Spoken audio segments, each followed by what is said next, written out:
جو وہ کہہ رہے ہیں وہ کر رہے ہیں، اور جو کر رہے ہیں وہی لکھ رہے ہیں۔ انسان کو پرائرٹی دیا، انسان کی غلطیوں کو معاف کرنے کی پرائرٹی دی۔ میں خبر کے دام کا دام ہوں، میں خرت کدے کا امام ہوں، میں علی ولی کا غلام ہوں، اسی تاجدار کی بات ہوں۔ پاکستان کی تاریخ میں کچھ ایسی شخصیات بھی گزری ہیں جن کی خدمات کئی صدیوں تک لوگوں کو راہ دکھاتی رہیں گی، لوگوں کے لیے مشعل راہ ہیں۔ آج ہم بات کر رہے ہیں ایک ایسی ہی درخشاں شخصیت کی جنہوں نے اپنی تحریروں سے نہ صرف لوگوں کے دلوں کو روشن کیا بلکہ سوچ کی نئی راہیں بھی کھولی۔ جی ہاں جناب، وہ نام ہے ادب، صحافت اور روحانیت کے امین واصف علی واصف صاحب کا۔ بالکل 96 ایئرز پہلے پنجاب کے ضلع خوشاب میں پیدا ہونے والے واصف صاحب کی شخصیت آج بھی اپنی فکر کی تازگی میں ہمیں سرشار کرتی ہے۔ ایک ایسے دور میں جب دنیا مادیت کی طرف بڑھ رہی تھی، واصف صاحب نے روحانیت اور مشرقی فلسفے کو عصری تنازع میں پیش کیا۔ ان کی تحریریں زندگی کے گہرے مشاہدات سے مزین ہیں اور آج بھی اپنی ہی متعلقہ، اور جتنی کل متعلقہ لگتی تھی، ریلیٹیبل لگتی تھی، آج بھی اتنی ہی ریلیٹیبل لگتی ہیں۔ جی ہاں، آج ان کے یوم پیدائش پر ہم نے اپنے پروگرام میں دعوت دی ہے واصف علی واصف صاحب کے فرزند اور ان کے مشن کو آگے لے کر چلنے والے صاحبزادہ کاشف محمود صاحب کو۔ کاشف صاحب، سنو پاکستان میں ہم آپ کو خوش آمدید کہتے ہیں۔ سر جزاک اللہ، تھینک یو۔ کاشف صاحب، واصف صاحب کو دنیا بطور استاد، ادیب، شاعر بہت سے حوالوں سے جانتی ہے۔ کیا ان کی شخصیات کے پہلو ہیں؟ یہ بتائیں، بطور والد وہ کیسے تھے؟ آپ کی موجودگی کا فائدہ اٹھاتے ہوئے ہم یہ جاننا چاہتے ہیں، کیا تربیت کا انداز تھا ان کا؟ بہت بڑا ظرف اور بہت بڑا وزڈم جب یہ کبھی اولاد کو میسر آ جائے نا تو تربیت کا انداز فرق ہو جاتا ہے۔ تو ہم نے دیکھا بچپن سے ہی کہ ہمارا گھر میرے باقی دوستوں سے مختلف تھا۔ اچھا۔ مہمانوں کا سارا دن آنا، مہمانوں کی خدمت کیسے کرنی ہے، واہ، یہ ہمیں کر کے دکھایا گیا، اور لوگوں کے ساتھ حسن سلوک کیسے کرنا ہے یہ سب کام کر کے دکھایا گیا، عملی طور پر۔ عملی طور پر۔ واہ، خوبصورت۔ کتابی باتیں ذرا کم ہوئی ہیں لیکن عملی باتیں زیادہ ہوئی ہیں۔ کیا بات ہے۔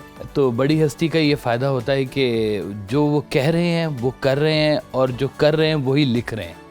کیا بات ہے۔ تینوں کے اندر کوئی تضاد نہیں ہوتا۔ ایسے لوگوں کی زندگی اندر اور باہر برابر ہوتی ہے۔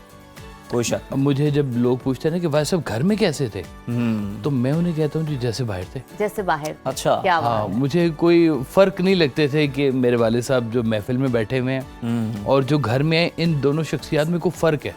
لیکن کاشف صاحب، مجھے ایسا لگتا ہے جب بھی تربیت کی بات آتی ہے ماں باپ کی طرف سے تو کوئی نہ کوئی ایسا پوائنٹ یا کوئی نہ کوئی ایسا سٹیپ ہوتا ہے جو زیادہ آپ پہ اثر انداز ہوتا ہے۔ تو واصف صاحب کا زندگی کا کون سا ایسا پہلو ہے، کلام ہے، عادت ہے، بیہیویئر ہے جو سب سے زیادہ امپیکٹ کی آپ کی طبیعت پر؟ میں اگر کہوں تو سب سے زیادہ آپ نے نا انسان کو فوکس کیا ہے، عبادات سے بھی زیادہ۔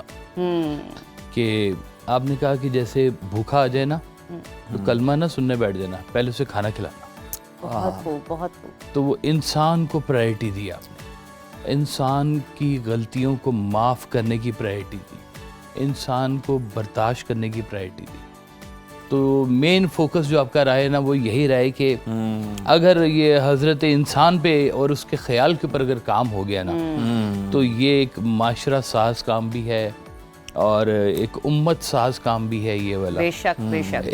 ایک شخص کی تربیت جو ہے وہ پتہ نہیں کتنے خاندانوں کی تربیت ہوتی ہے۔ ایک بیج میں پتہ نہیں کتنے درخت ہوتے ہیں اور ایک درخت میں پتہ نہیں کتنے بیج ہوتے ہیں۔ کہانی کہاں سے کہاں چلتی جاتی ہے۔ اچھا، واصف صاحب کے تعلیمی روحانی سفر کے بارے میں کچھ ہمیں بتائیں۔ جی، کس کو اپنا استاد رہنما سمجھتے تھے؟ کس سے زیادہ متاثر تھے؟ ایک بار سب کا شعر ہے کہ میں خبر کے دام کا دام ہوں، میں خرت کدے کا امام ہوں، میں علی ولی کا غلام ہوں، واہ، اسی تاجدار کی بات ہوں، میرا نام واصف باصفا، میرا پیر سید مرتضیٰ، میرا ورد احمد مجتبیٰ، میں سدا بہار کی بات ہوں۔ واہ واہ، سبحان اللہ، کیا بات۔ تو وہ آپ کی شخصیت میں وہ مولا علی کی محبت کا جو رنگ ہے وہ بڑا خاص طور پہ جھلکتا ہے، اور آپ کے کلام میں بھی اس کا بہت زیادہ، بلکہ وہ یاد ہے عابدہ پروین جی نے بھی ان کا ایک کلام پڑھ رکھا ہے، میں نعرہ مستانہ، میں شوخی رندانہ، بہت بڑا مشہور کلام ہے۔ تو وہ واحد صاحب کا کلام ہے، اور اس طرح سے اور بھی بہت سارے لوگوں نے دیگر ممالک میں بھی پڑھا جاتا ہے جی۔ نصرت فتح علی خان صاحب نے بہت کلام پڑھے ہیں آپ کے، مہدی حسن صاحب نے پڑھا ہے، استاد فتح علی خان صاحب نے پڑھا ہوا ہے، اور عصر حاضر کے تو تقریباً اسرار نے آپ کے کلام پڑھے ہوئے ہیں، حامد اپنا استاد حامد علی خان صاحب، جی ہاں، رفاقت علی خان صاحب، یہ سب لوگ بہت بڑے نام بڑے نام بھی ہیں، اور لیکن یہ کلام بھی تو کلام بھی بہت کتنا بڑے بڑا ہے ہیں اور جی، کتنی بڑی شخصیت کا لکھا ہوا ہے۔ جی ہاں بالکل ایسے اچھا جی۔ کاشف صاحب، ابھی آپ نے کہا کہ ان کے کلام میں سب سے اہم بات تھی انسانیت، روحانیت، جی ہاں، تو مجھے یہ بتائیے آج کے دور میں کتنی اہمیت کی حامل ہے یہ چیز؟ دیکھیے ہمارے ہاں میں نے ایم بی اے کیا ہوا ہے جی، اچھا، اور ایم بی اے تک میں اس چیز کو ڈھونڈتا رہا کہ ہمیں بزنس تو پڑھایا جا رہا ہے، اچھا، ہمیں مارکیٹنگ سکھائی جا رہی ہے، بالکل ٹھیک، مارکیٹ میں چلنا سکھایا جا رہا ہے، لیکن ہماری ان خصوصیات کے اوپر کام نہیں ہو رہا ہے جن کی وجہ سے ہم نے اچھا انسان بننا ہے۔ بہت خوب، ہمیں یہ تو سکھایا جا رہا ہے کہ بھئی آپ یہ کرو گے یہ نوکری لگے گی، یا یہ کرو گے اتنے پیسے کماؤ گے۔ آج کل کے دور میں بھی ہر طرف یہ رہتا ہے how to become a millionaire, billionaire, پیسے کیسے کمائیں، دوڑ لگی ہوئی ہے، دوڑ لگی ہوئی ہے ہر طرف۔ پیسہ بہت اچھی چیز ہے، لیکن اگر تربیت نہ ہو تو اس سے بڑا خناس کوئی نہیں ہے۔ یعنی کہ پیسہ پاور بھی ہے اور پیسہ ڈسٹرکشن بھی ہے، تو اگر آپ کی تربیت ٹھیک ہوئی ہے۔ تھوڑا سا اس میں کوئی اگر آپ مثال بھی ایڈ کرنا چاہیں تو بڑا ہمارے آڈینس کے لیے سبق ہوگا۔ جی ہاں، کہہ لیں کہ ویسے ہم نے کہا کہ انسان کی تربیت میں جیسے کہتے ہیں کہ غصہ ہے، انسان میں شرم و حیا ہے، انسان میں بغض ہے، کینہ ہے، یہ ہر انسان میں ہے۔ بالکل ٹھیک ہے۔ اب یہ کس حد تک آپ کے لیے نفع والی چیز ہے اور کہاں سے بیماری شروع ہو جاتی ہے۔ غصہ بہت اچھی ہے، پاور ہے آپ کے اندر، اینگر مینجمنٹ اگر ہو جائے تو غصہ ایک فلیم کی طرح ہے آپ کے اندر، لیکن اگر غصہ آپ کا ایک حد سے بڑھ گیا ہے تو غصہ آپ کو لے کے چلے گا، آپ نہیں غصے کو لے کے چل رہے۔ بالکل بالکل، کہتے ہیں یہ ایک ایسا گھوڑا ہے جو سوار کے اوپر سوار ہو جاتا ہے، کوئی شک نہیں، وہ اسے لے کے آپ کے چل اپنے لیے بھی نقصان آپ دہ کے اپنے لیے بھی نقصان دہ ہوتا ہے۔ تو انسان کی یہ جو چیزیں ایسی ہیں جو اس کے بیچ میں ان بلٹ موجود ہیں، ان کی تربیت کر کے ان کو اس جگہ پہ لے کے آنا جہاں پہ اس کے لیے واضح صاحب نے ایک جگہ پہ کہا کہ دیکھو درویشی کیا ہے، جی، آپ نے کہا پہلے تو لوگوں کے لیے تم بے ضرر ہو جاؤ، تم سے کسی کو نقصان نہ پہنچے، اور دوسری بات یہ کہ تم لوگوں کے لیے منفعت بخش بن جاؤ، تم سے لوگوں کو فائدہ پہنچے۔ بالکل تو صحیح۔ یہ مکمل درویشی ہے کہ آپ ایسے انسان بنے جسے کسی کو نقصان نہیں ہو رہا بلکہ آپ سے فائدہ لوگوں کو فائدہ نفع پہنچ رہا ہے آپ کی ذات، نفع پہنچ رہا ہے، اور یہ چھوٹے چھوٹے سے نفع آپ کی ذات کے حوالے سے ہمیں بہت بڑی ڈومین نہیں ملی۔ ایک مجھے یاد ہے واصف کے پاس ایک شخص آیا، تو اس وقت وہ ایران عراق کی جنگ لگی ہوئی تھی۔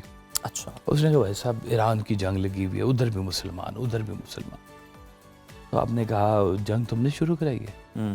اس نے کہا نہیں جی میں تو نہیں شروع کیا۔ آپ نے کہا تم بند کرا سکتے ہو؟ انہوں نے کہا نہیں، اب کوئی چاہ پی بیٹھے ہمیں اپنی ڈومین بھی سیٹ کرنی ہے، جہاں ہماری ڈومین نہیں ہے وہاں پہ ہم دعا کر سکتے ہیں۔ میرے ہاتھ کی استطاعت یہاں تک نہیں ہے اگر تو میں دعا کر سکتا ہوں، صحیح بات، لیکن مجھے اس کے لیے بہت زیادہ نا وہ رولا ڈالنے کی ضرورت نہیں ہوتی اپنے ہے۔ آپ کو تو تم اطمینان دو نا، اپنے آپ کو اطمینان دو جی۔ اچھا سر، یہ بھی ذرا بتائیے گا کہ آج کل کا جس طرح سے دور ہے نا، ہر کوئی ایک دوسرے کو روند کے جناب ایک دوسرے کے کندھوں پہ پاؤں رکھ کے آگے جانا چاہتا ہے، جی ہاں، تو ایسے میں کس طرح کوئی حقیقی اطمینان جو ہے شخص حاصل کر سکتا ہے اور اس ریس سے تھوڑا سا باہر نکل سکتا ہے؟ دیکھیں اللہ تعالیٰ فرماتے ہیں کہ لوگوں کا جو سکون قلب ہے وہ صرف میرے ذکر میں، صرف میرے ذکر میں، اللہ کا ذکر، اللہ کے حبیب کا ذکر، اللہ والوں کا ذکر، یہ آپ کے قلب کو سکون دیتا ہے، ورنہ انسان کی لمٹ کوئی نہیں ہے۔ کہتے ہیں جی وہ قارون تھا، اس کے خزانوں کی جو چابیاں تھی 70,000 اونٹوں کے اوپر ہوتی تھی، چابیاں، خالی چابیاں، خزانہ بھی پتہ نہیں کدھر ہوگا جی ہے، تو لمٹ تو کوئی بھی نہیں انسان کی، ختم ہو گیا۔